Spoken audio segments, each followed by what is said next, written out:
नमस्कार, आप देख रहे हैं इनकलाब इंडिया और मैं हूं रोशन सनगही।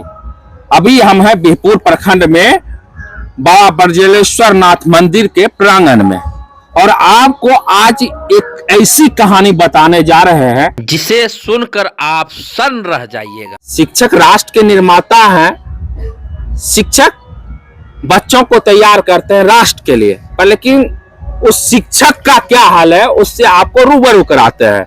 तो आपका शुभ नाम क्या हुआ? सर मेरा नाम मणिभूषण शर्मा हुआ। सर मणिभूषण जी, कहाँ आप पढ़ाते हैं? हम सर उत्क्रमित उच्च माध्यमिक विद्यालय बगड़ी में पढ़ाते हैं। आपका शुभ नाम क्या हुआ? मेरा नाम दिलीप कुमार शर्मा है। हाँ, मैं उत्क्रमित उच्च माध्यमिक विद्यालय बीरबन्ना में पढ़ाते हैं। आप सार लेके जाते हैं कि आखिर एक शिक्षक जो है अपनी रोजी रोटी के लिए, जीविका अर्जन के लिए, परिवार के भरण पोषण के लिए खिलौना बेचते हैं और दूसरे आप क्या करते हैं? हम जनरल स्टोर का दुकान खोले थे, लेकिन उसमें भी सामान नहीं पूर पा रहे हैं। लेकिन अभी फिलहाल दूसरे से कर्जा लेकर, हम साथियों से कर्जा लेकर एक फोटो स्टेट का मशीन का दुकान रखे हुए हैं और किसी तरह 100-150 रुपया कमाते हैं और उसी से पेट्रोल कम से कम उड़ाने की कोशिश करते हैं। दूसरी बात, दुकान धरने से पहले जब मेरी स्कूल में नौकरी हुई थी, मैंने बहुत आशा लगा के रखा था। कितना सैलरी आपको मिलता है? मुझे अभी तक मात्र 8,000 रुपया ही पर मंथ मिल रहा है। वो सही समय पे नहीं मिल रहा है। 3 महीना 4 महीना। फिजिकल टीचर हुए क्या? जी, फिजिकल टीचर हूँ। 2004 से मैं नेशनल खेला रही हूँ, ऑल इंडिया यूनिवर्सिटी में खेला हुआ हूँ। और खास बात है कि मैंने एक कोच का सपना लेके आया था कि मैंने कबड्डी से NIS कोच, भागलपुर में पहली बार ही कोई NIS कोच कबड्डी का था। वो मैं दिलीप कुमार शर्मा हूँ और हमारे साथ जो है मेरे भाई मणिभूषण जी। मणिभूषण जी, आप फिजिकल टीचर हुए। जी। कितना समय वहाँ विद्यालय में देते हैं? सर हम विद्यालय में जो है ना, विद्यालय में मेरा समय जो है 9 बजे से लेकर 4 बजे तक है। 9 बजे से लेकर 4 बजे? 4 बजे तक। कितना घंटा काम किए? 9 बजे से 4 बजे से तक गए तो 8 घंटा 9 घंटा कम हो जाता है मेरा। 8 से 7 घंटा होता है? जी 7 घंटा। देखिए माननीय नीतीश कुमार जी, एक लेबर 8 घंटा काम करता है। वर्तमान में गांव के परिवेश में बात करते हैं, उसको 350 से 400 रुपया दिया जाता है। 400 यानी उसका 12,000 रुपया सैलरी। पर लेकिन एक फिजिकल टीचर को मात्र 8,000 रुपया मिलता है। तो 8,000 रुपया मिलता है, अच्छा उसमें आपका जीवन उपार्जन हो ही नहीं जाता है। आप क्यों जाते हैं? सर 8,000 रुपया में मेरा जीवन यापन नहीं हो पाता। 4 महीनों 5 महीनों में दरमाहा मिलता है। उसके बाद होता है क्या सर, इधर घर कैसे चलेगा? गैस की कीमत जो है वो 1,020 रुपया में गैस घर पे पहुंचाता है। वो भी 5 परिवार है।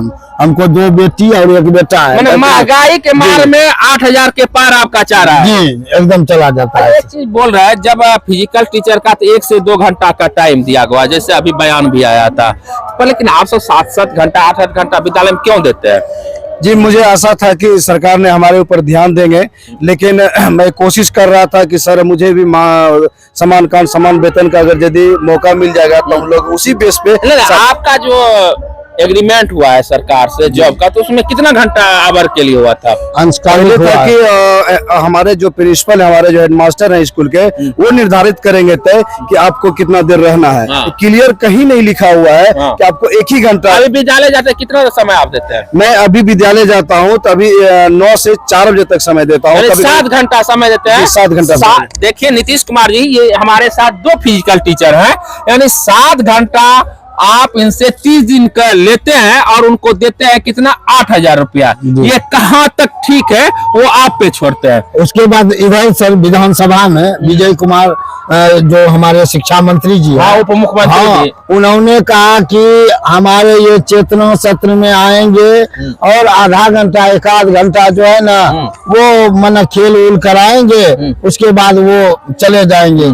इनको पूरा दिन विद्यालय में रहना कोई जरूरी नहीं। अच्छा, उप मुख्यमंत्री का बयान आने के बाद क्या आपको 1 से 2 घंटा का काम मिलने लगा या कि वही 7 से 8 घंटा कर रहे हैं? नहीं, अभी भी जो है कि हमारे हेडमास्टर जो है, हर सारे शिक्षक के हेडमास्टर जो है स्कूल में जो है, वो हमेशा हमारे जो फिजिकल टीचर है उसको रोक के रखते हैं। इसलिए रोक के रखते हैं ताकि स्कूल का अनुशासन जो है कि बराबर बना रहे। और जब तक हम स्कूल में रहते हैं तो बच्चे जो है पूरा अनुशासन में रहते हैं। 8 घंटा 7 घंटा 2 घंटा का एक्सरसाइज करवाते होंगे या जो भी खेल खिलवाते होंगे, तो शेष समय क्या करते हैं आप? शेष समय सर हम लोग ये करते हैं कि विद्यालय में जैसे चेतना सत्र होता है, हम पूरा क्लास जब तक टीचर नहीं जाते हैं क्लास में, तब तक हम सारे क्लास का गार्डिंग करते हैं।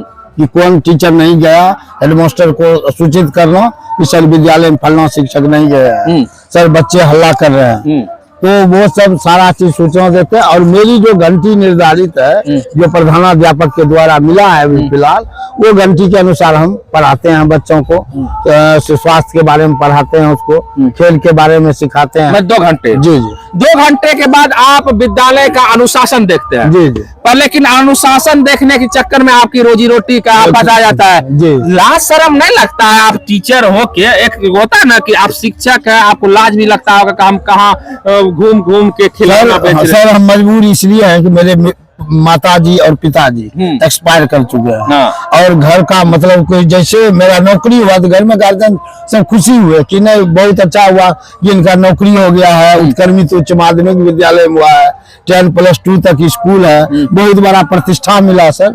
लेकिन सर ये प्रतिष्ठा के साथ खिलवाड़ हो गया, और उसके बाद शिक्षा के साथ गैर बराबरी हो रहा है। ये जो है शारीरिक शिक्षक सभी विषय को समान रूप से देख रहे हैं सरकार, लेकिन शारीरिक शिक्षक को गैर रूप से देख रहे हैं, ये गैर बराबरी नाम मुख्यमंत्री को कहना। आप सब क्या कीजिएगा? अब क्या करें, जब शिक्षा मंत्री का जो बयान आया है, अब तो लगता है कि हमको जो है कि 1 घंटा स्कूल में समय देना पड़ेगा, बाकी जो समय है गाय भैंस चरा के ही जीवन यापन करना पड़ेगा। दूसरा कोई यापन है वो भी गाय भैंस खरीदने के लिए हमको कर्ज लेना पड़ेगा सरकार से। अब सरकार वो कर्ज देगी या नहीं देगी? के पाठक जी आए हैं, शिक्षा में भारी सुधार किए हुए हैं, तो के पाठक जी के पास आपकी टीम जो भी कमेटी वो पहुंचे हैं कि नहीं, उनको ये जानकारी मिली है कि नहीं?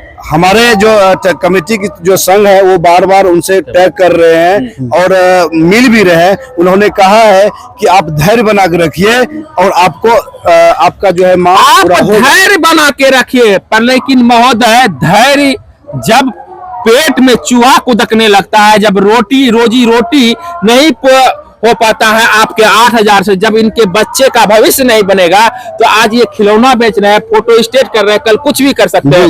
यदि आपको बिहार में सच्चे अर्थ में यदि शिक्षा में सुधार करना है, तो कम से कम इनको जो भी दैनिक भत्ता है उतना कम से कम दिया जाए। क्या? जी बिल्कुल, समान वेतन चाहिए। जो टीचर फिजिकल टीचर पूर्व के हैं उनसे पूछा जाए कि विद्यालय में वो क्या करते हैं, वो क्या करते हैं, उनको कितना मिलता है? उनको 40,000 मिल रहा है, 45,000 मिल रहा है सर।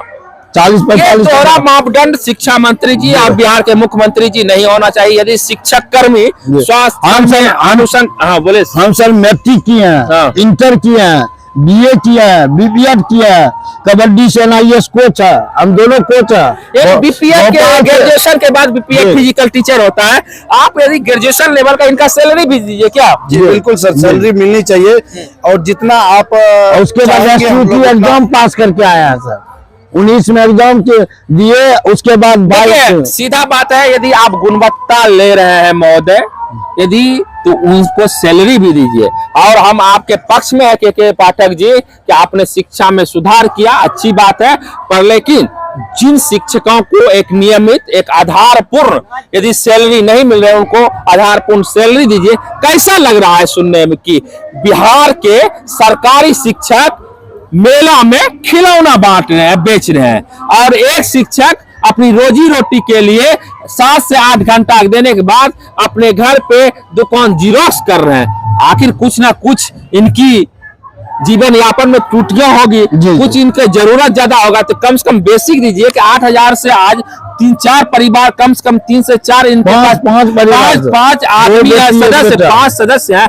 बताइए, 2 बेटी 1 बेटा, 3 बच्चे के पिता हैं, तो इनका जीवन यापन खाने में कितना खर्च होगा, शिक्षा में कितना, क्या 8,000 में पूर्व? आज मजबूर होकर जब हम इधर से गुजर रहे थे, ये मेला में क्या कर रहे थे जानते हैं?